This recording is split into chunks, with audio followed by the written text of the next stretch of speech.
Vamos então começar a segunda parte desse capítulo. Nós vemos aqui quando o padre Hipólito colocou que aquilo que as igrejas dogmáticas colocam como diabo somos nós mesmos quando desviados dos divinos desígnios, pervertemos o coração e a inteligência na satisfação de criminosos caprichos. Oh, que paisagem repugnante! Exclamei surpreendido, interrompendo a instrutiva explanação. É verdade, concordou o interlocutor. É quadro deveras asqueroso, né? Ascoroso, realmente ascoroso. Todavia é reflexo do mundo, onde também nós nem sempre fomos leais filhos de Deus.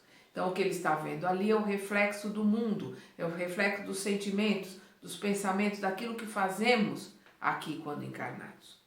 A observação me satisfez integralmente. Entramos. Logo após, ante meus olhos atônitos, Jerônimo inclinou-se piedosamente sobre o cadáver no ataúde momentaneamente aberto antes da inumação e com passes magnéticos longitudinais extraiu todos os resíduos de vitalidade, dispersando-os em seguida na atmosfera comum, por meio de processo indescritível na linguagem humana, por inexistência de comparação analógica, para que inescrupulosas entidades inferiores não se apropriassem deles.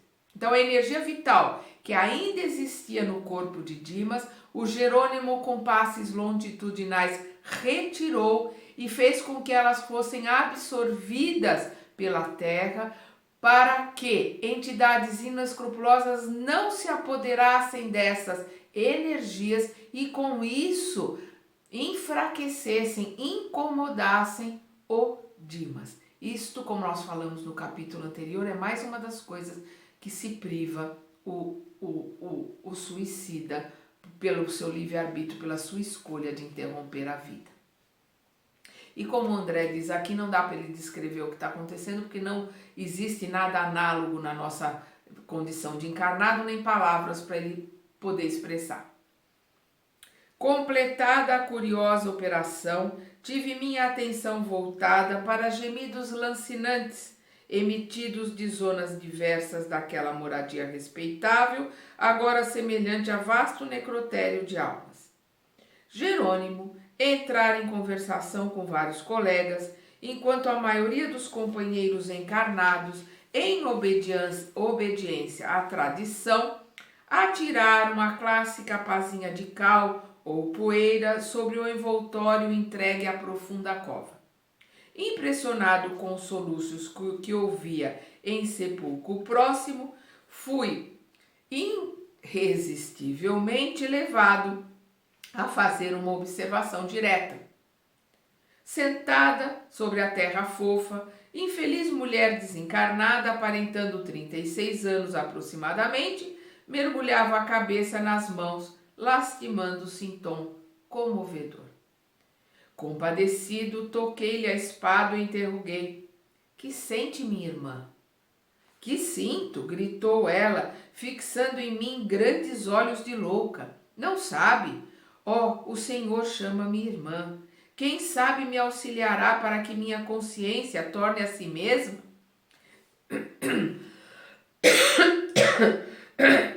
Perdão. Se é possível, ajude-me, por piedade. Não sei diferenciar o real do ilusório. Conduziram-me à casa de saúde e entrei neste pesadelo que o senhor está vendo. Tentava erguer-se debalde, quer dizer, em vão, e implorava estendendo-me as mãos. Cavalheiro, preciso regressar.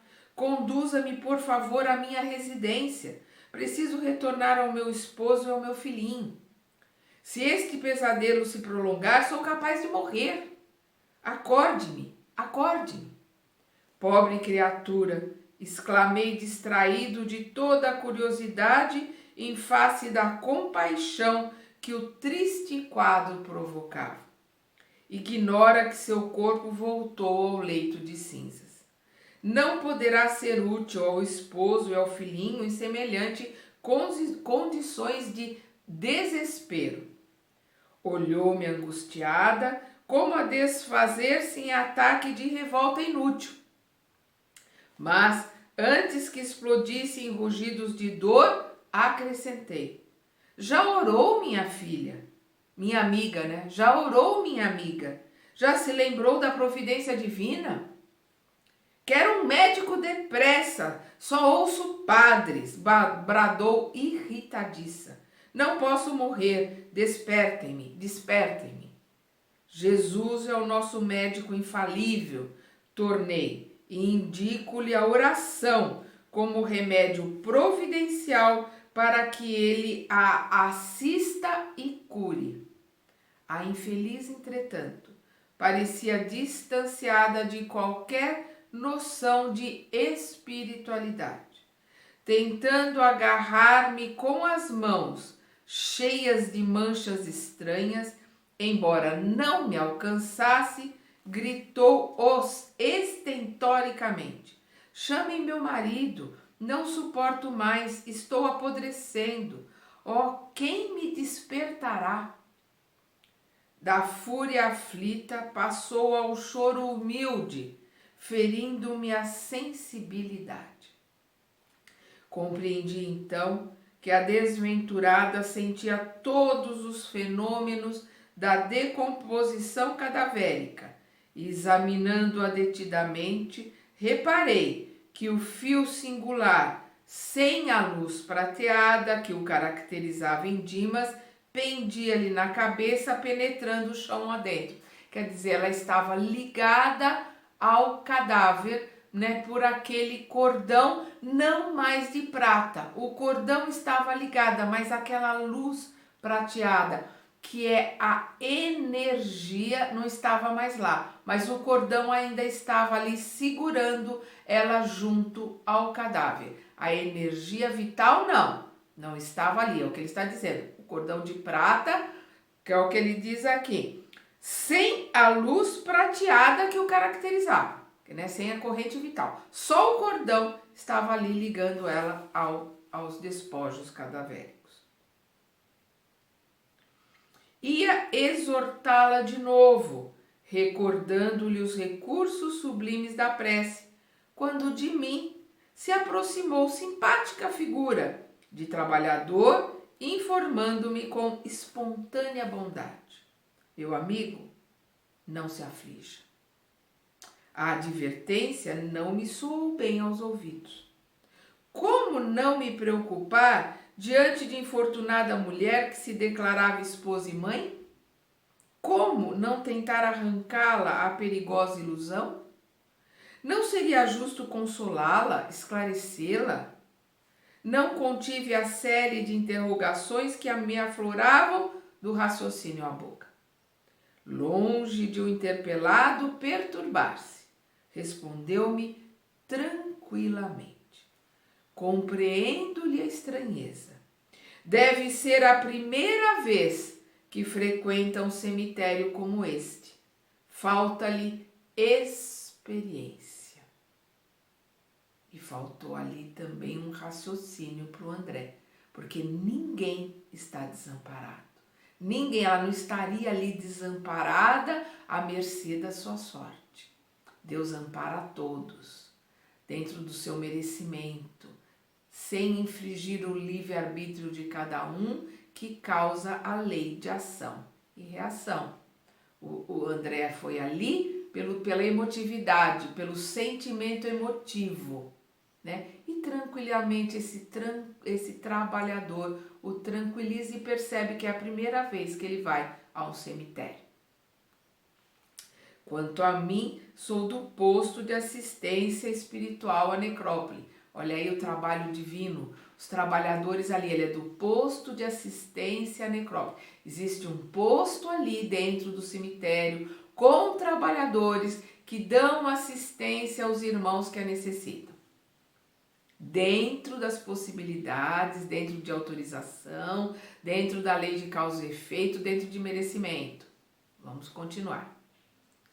Desarmado pela serenidade do interlocutor, renovei a primeira atitude.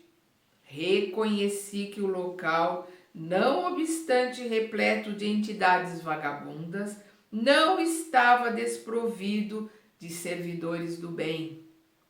Somos 4 companheiros apenas, prosseguiu o informante, e em verdade não podemos atender a todas as necessidades aparentes do serviço. Não é que eles não podem atender as necessidades do serviço, eles atendem, mas as necessidades aparentes de serviço. Creia, porém, que zelamos pela solução de todos os problemas fundamentais.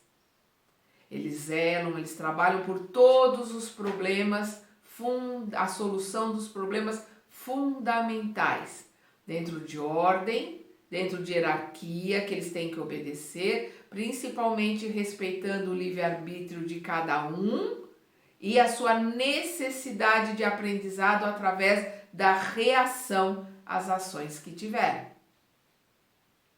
Apesar de nosso cuidado, não podemos todavia esquecer o imperativo de sofrimento benéfico para todos aqueles que vêm dar até aqui após deliberado desprezo pelos sublimes patrimônios da vida humana. Eu vou repetir. Apesar de nosso cuidado, não podemos todavia esquecer o imperativo do sofrimento benéfico, a lei de ação e reação, o sofrimento benéfico, o sofrimento necessário para o aprendizado daquele que recebe de volta o que mandou. E com o sofrimento ele aprende e cresce, melhora. Então, é o que ele está colocando aqui. Não podemos, todavia, esquecer o imperativo do sofrimento benéfico para todos aqueles que vêm dar até aqui após deliberado desprezo pelos sublimes patrimônios da vida humana. Desprezando o corpo, desprezando as leis de Deus, desprezando o outro, então vai receber por ensinamento de volta tudo aquilo que emanou. É isso que ele está colocando para o André Luiz. Aquilo tudo está acontecendo, não é a revelia, não é por castigo, é por necessidade de aprendizado daquela irmã. Atingiu o sentido oculto das explicações. O cooperador queria dizer naturalmente que a presença ali de malfeitores e ociosos desencarnados se justificava em face do grande número de ociosos e malfeitores que se afastam diariamente da crosta da terra. Era o similia similibus, que em latim quer dizer os semelhantes curam-se pelos semelhantes. Aquela colocação de que diamante, né, lapida diamante através de atrito. Então, os semelhantes curam-se pelos semelhantes, que é isso que ele está aqui. Ele está colocando. Era o semelhante se curando através do semelhante em ação, cumprindo-se os ditames da lei do progresso. A lei de ação e reação, ela traz o aprendizado para que haja o progresso. Às vezes, a floresta precisa queimar inteira, para que renove, né, as sementes, para que elas se renovem e a floresta semeie de novo. Lei do progresso. O sofrimento vai fazer com que a alma aprenda, se renove e comece a progredir. Castigando-se e flagelando-se mutuamente, né? Ali, os ignorantes ajudando através, porque o mal indiretamente sempre trabalha para o bem. Então, ali, com a sua ignorância, flagelando aqueles que também foram ignorantes e não agiram no bem, um lapidando pelo atrito o outro, se melhoram, se aprimoram, crescem, né? Castigando-se e flagelando-se mutuamente, alcançariam os desviados a noção do verdadeiro caminho salvador. Fitei a infeliz e expus meu propósito de auxiliá-lo. É inútil, esclareceu o prestimoso guarda, equilibrado nos conhecimentos de justiça e seguro na prática pelo convívio diário com a dor. Nossa desventurada irmã permanece sob alta desordem emocional, completamente louca. Viveu 30 e poucos anos na carne, absolutamente distraída dos problemas espirituais que nos dizem respeito, alheia às leis de Deus, alheia às leis que nos fazem alimentar o espírito. Então ele está ali diante de uma materialista, uma pessoa que só se preocupou com a vida na matéria. Gozou a saciedade, olha aí o materialismo, gozou a saciedade na taça da vida física. Após feliz casamento, realizado sem qualquer preparo de ordem moral, educadamente ele está colocando aqui o desvio moral da irmã, contraiu gravidez, situação esta que lhe mereceu menosprezo integral. Ela menosprezou a vida que estava dentro dela e a sagrada maternidade, os sagrados laços do amor, do convívio de um casal e a sagrada maternidade. Comparava o fenômeno orgânico em que se encontrava a ocorrências comuns e acentuando extravagâncias, por demonstrar falsa superioridade, então buscando coisas que lhe atestasse que ela era superior aos outros, ela podia fazer isso, fazer aquilo, tal, porque ela era superior, nada iria lhe acontecer, o orgulho, a vaidade, precipitou-se em condições fatais. Chamada ao testemunho edificante da abelha operosa na colmeia do lar, preferiu a posição da borboleta saltitante, sequiosa de novidades efêmeras. Aqui ele está dizendo tudo acerca da invigilância e do comportamento moral dessa irmã, né? E da tremenda invigilância dela como borboleta saltitante e sequiosa de novidades efêmeras. O resultado foi funesto. Fim do parto difícil, sobrevieram infecções e febre maligna, aniquilando-lhe o organismo. Soubemos que nos últimos instantes os vagidos do filhinho, quer dizer, o choro, né, do filhinho tenro, despertaram-lhe os instintos de mãe. Então, nos últimos instantes, os instintos de mãe despertou, mas nos últimos instantes já não dava mais, não tinha mais tempo para nada. E a infortunada combateu ferozmente com a morte, mas foi tarde. Jungida aos despojos por conveniência dela própria, tem primado aqui pela inconformação. Ela está ali junto dos despojos por conveniência dela própria, por ser materialista, por estar ligada à matéria, por achar que nada acontecia depois da morte, né? Ela está ali ligada, ela está presa, ela não sai dali, né? Porque ela, pelas ideias, pelos sentimentos desenvolvidos pela vida que viveu, está presa àquele corpo que está ali, né? Aos despojos que estão ali. Vários amigos visitadores, em custosa tarefa de benefício aos recém-desencarnados, têm vindo à necrópole tentando libertá-lo. A pobrezinha, porém, após atravessar existências de sólido materialismo, não sabe assumir a menor atitude favorável ao estado receptivo do auxílio superior. Várias existências no materialismo, ela teve mais uma existência no materialismo.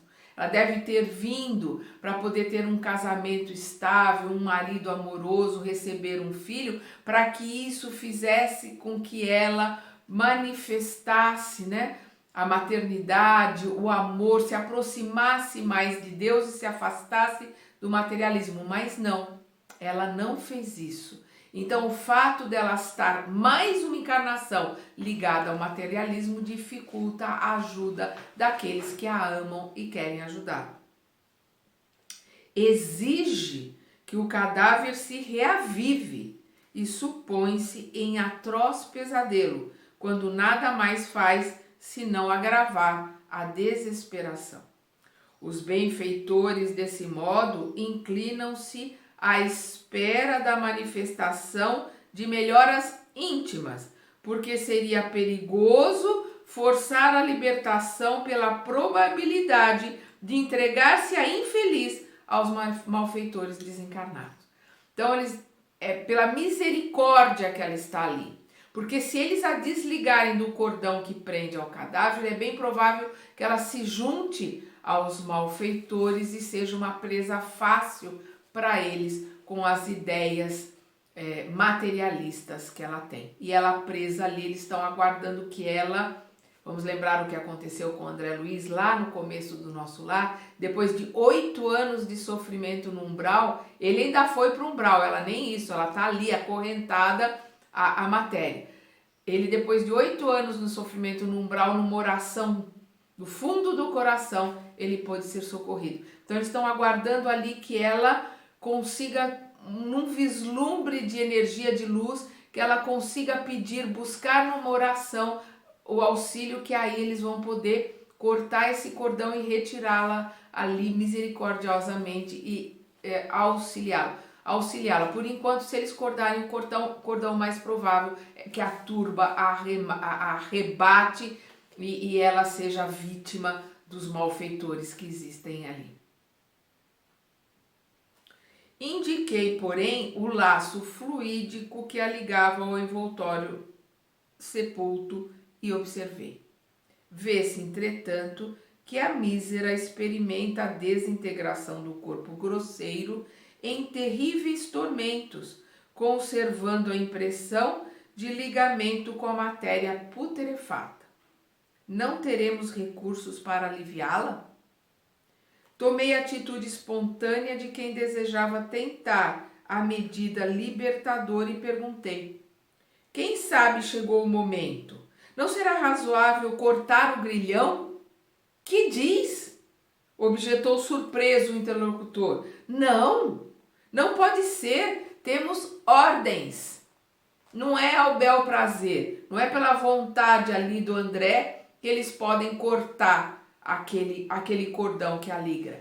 Eles têm hierarquia, eles têm ordens, eles estão ali a trabalho. O André Luiz está ali se movendo pela emoção. A emoção, quando sem conhecimento, a emoção sem sabedoria, ela só atrapalha, ela puxa para baixo, em vez de ajudar a elevar. Por isso que a gente, através do orar e vigiar, tem que trabalhar as emoções, porque senão as emoções fazem com que a gente se prenda nesse planeta, não nos permite voar, não nos permite bater asas. Vamos lembrar lá no livro Pensamento e Vida, quando Emmanuel fala que nós caminhamos, nós evoluímos por 2 asas, uma do amor e a outra da sabedoria, não do conhecimento. Conhecimento é intelectual, as asas da sabedoria, que a gente precisa de sabedoria para crescer, e muito amor, que são as 2 asas que nos elevam. Aí ele coloca aqui, não pode ser, temos ordens. Por que tamanha exigência? Insisti. O irmão explica para ele. Se desatássemos a algema benéfica, o André não entendeu ainda que o fato dela estar presa ali ao corpo é uma misericórdia, é um benefício para ela. Se desatássemos a algema benéfica, ela regressaria intempestiva à residência abandonada, como possessa de revolta, a destruir o que encontrasse. Não tem direito, como mãe infiel ao dever. de flagelar com a sua paixão desvairada o corpinho tenro do filhinho pequenino, e como esposa desatenta às obrigações, não pode perturbar o serviço de recomposição psíquica do companheiro honesto que lhe ofereceu no mundo o que possuía de melhor. Então, aquela prisão ali para ela era benéfica, para evitar que ela caísse na mão dos malfeitores, fosse levada por eles, ou que ela voltasse ao lar e prejudicasse o filhinho e o marido, que era um espírito melhor, um espírito devotado. O espírito estava tentando ali se refazer, e o filhinho recém-nascido que não mereceria receber essa lama, né? Essa energia deletéria que ela leva com ela. Então, para proteger aqueles que merecem proteção e por misericórdia, para que ela não caia na mão dos malfeitores, ela está presa ali ao cadáver.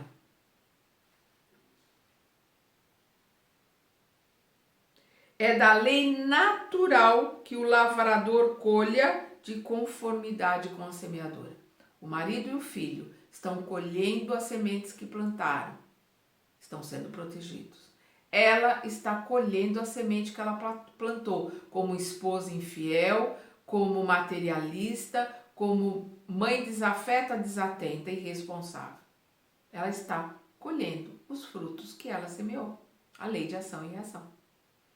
Quando acalmar as paixões vulcânicas que lhe consomem a alma, repetindo, quando acalmar as paixões vulcânicas que lhe consomem a alma, quando humilhar o coração voluntarioso de modo a respeitar a paz dos entes amados que deixou no mundo, então será liberta e dormirá sono reparador em instância de paz que nunca falta ao necessitado reconhecido as bênçãos de Deus. Mas ela vai ter que merecer por isso. Então, ela vai ter que buscar auxílio através do reconhecimento das suas faltas. A lição era dura, mas lógica. É a justiça divina. A infortunada criatura, alheia à nossa conversação, prosseguia gritando, qual demente hospitalizada em prisão dolorosa. Tentei ampliar as minhas observações, mas o servidor chamou-me a outras zonas, de onde partiam gemidos estridentes. São vários infelizes na vigília da loucura, disse calmo, e designando um velhote desencarnado de cócora sobre a própria campa, acrescentou: venha e escute-o. Acompanhando meu novo amigo, reparei que o sofredor mantinha-se igualmente em ligação com o mundo. Ai, meu Deus, dizia, quem me guardará o dinheiro? Quem me guardará o dinheiro? Observando-nos a aproximação, rogava súplice. Quem são? Querem roubar-me? Socorram-me, socorram-me. Debalde enderecei-lhe palavras, em vão enderecei-lhes palavras de encorajamento e consolação. Não houve, informou o sentinela obsequioso, né? Educadamente. Ele colocou para ele, não adianta, não houve. A mente dele está cheia das imagens de moedas, letras, cédulas e cifrões. Vamos lembrar Jesus? Onde estiver o teu tesouro, lá estará o teu coração. Então ele está aqui enredado de cifrões, células, né? Letras, né? Na qual ele aplicava o dinheiro. Vai demorar-se bastante na presente situação e, como vê, não podemos, em sã consciência, facilitar-lhe a retirada, porque iria castigar os herdeiros, exorzi-los diariamente, né? Atrapalhá-los, irritá-los, né, diariamente. Porque não pude dissimular o espanto que me tomara o coração, o servidor otimista acentuou. Não há motivo para tamanho assombro. Né? Coloca ali panteiro, né? Lembrando as palavras de Jesus, né? Você vai estar junto daquilo que você coloca como seu tesouro. Estamos diante de infelizes aos quais não falecem proteção. Nenhum deles ali deixa de ter proteção. Né? Não falecem proteção e esperança, porquanto outros existem tão acentuadamente furiosos e perversos que do fundo escuro do sepulcro se precipitam nos tenebrosos despenhadeiros das esferas subcrostais, tal estado deplorável de suas consciências atraídas para as trevas pesadas. Então ele está colocando para o André, não estranhe, esse daqui ainda está em melhor condição, já está sendo auxiliado, já está recebendo alguma ajuda. Existem muitos piores, muito mais presos e com dívidas muito maiores, que do sepulcro eles descem, né, para as faixas subcrostais, para dentro da terra, onde existe um umbral grosso, né, onde existem os abismos, as regiões mais tenebrosas. Esse daqui ainda estão em situações melhores. Sem fugir ao padrão de tranquilidade do colaborador cônscio do serviço a realizar, acrescentou: segundo, concluímos, se há alegria para todos os gostos, há também sofrimento para todas as necessidades. Se há alegria para todos os gostos, há sofrimento para todas as necessidades. Vai se sofrer por necessidade de aprender, não é castigo. É receber de volta o que nós fizemos aos outros, receber de volta os nossos pensamentos, os nossos sentimentos, os monstros que nós, como deuses, nós plasmamos à nossa volta, vamos conviver com eles para o nosso aprendizado. Esse sofrimento é para aprendermos, é uma escola, onde misericordiosamente Deus nos ensina para que possamos crescer. Nesse instante, Jerônimo chamou-me apóstolos. Agradeci ao amável informante, profundamente emocionado pelo que vira, e despedi-me incontinente. Esvaziara-se de companheiros encarnados a necrópole, e o próprio coveiro dirigia-se à saída. Foi comovente o adeus entre Dimas e a genitora, que prometeu visitá-lo sempre que possível. Após agradecimentos mútuos e recíprocos votos de paz, sentimos-nos, enfim, em condições de partir por nossa vez. Antes, porém, minha curiosidade inquiridora desejava entrar em ação. Como se sentiria Dimas agora? Não seria interessante consultar-lhe as opiniões e os informes? Testemunho valioso poderia fornecer-me para qualquer eventualidade futura de esclarecer a outrem, né? Esclarecer a nós aqui através do livro. Em minha esfera pessoal de observação, não pudera colher pormenores, uma vez que a morte me surpreendera em absoluto alheamento das teses de vida eterna, e no derradeiro transe carnal minha inconsciência fora completa. Nosso dirigente percebeu-me o propósito e falou bem-humorado: pode perguntar a Dimas o que você desejar. O que você deseja saber, né? Manifestei-lhe reconhecimento, enquanto o recém-liberto aqueceu bondoso aos meus desejos. Sente ainda os fenômenos da dor física? Comecei. Ele respondeu: guardo integral impressão do corpo que acabei de deixar, respondeu ele delicadamente.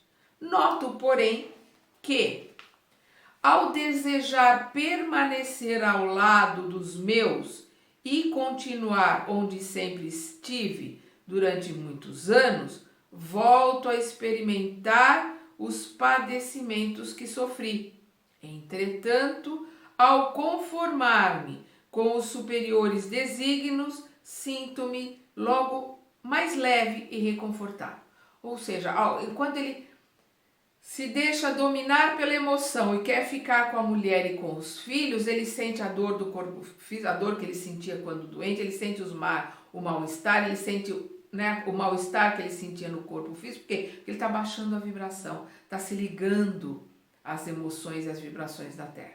A hora que ele, vigiai e orai, né, que Jesus colocou, a hora que em vigilância ele para com isso, ele se modifica o pensamento, modifica a intenção, isso é uma forma de oração, ele se transmuta e se coloca aos desígnios do Pai, se coloca ali nas mãos daqueles que o querem auxiliar, todas essas dores, todos esses sentimentos, todo esse mal-estar se esvai e ele se sente mais leve, por quê? Porque a vibração dele é outra, ele sobe a vibração, né? Ele eleva a vibração, aí ele eleva por leveza mesmo. Seu corpo, seu perispírito fica mais leve pela vibração na qual ele está inserido e ele se eleva, ele fica mais leve. É isso que ele coloca aqui. Então eu vou repetir.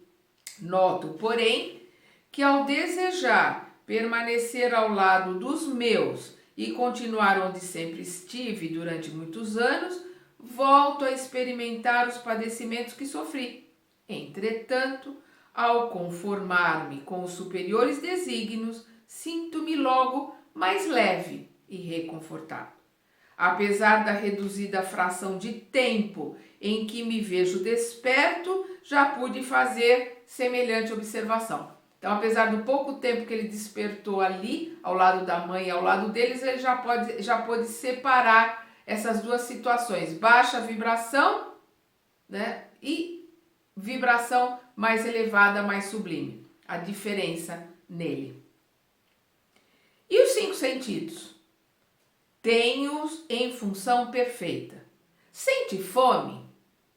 Chego a notar o estômago vazio e ficaria satisfeito se recebesse algo de comer, mas esse desejo não é incômodo ou torturante. E sede? Sim, embora não sofra com isso. Vamos lembrar, nós vamos ver nos ensinamentos futuros do André Luiz, que a questão da fome, da sede, né, de se manter as funções do organismo, ela está na mente.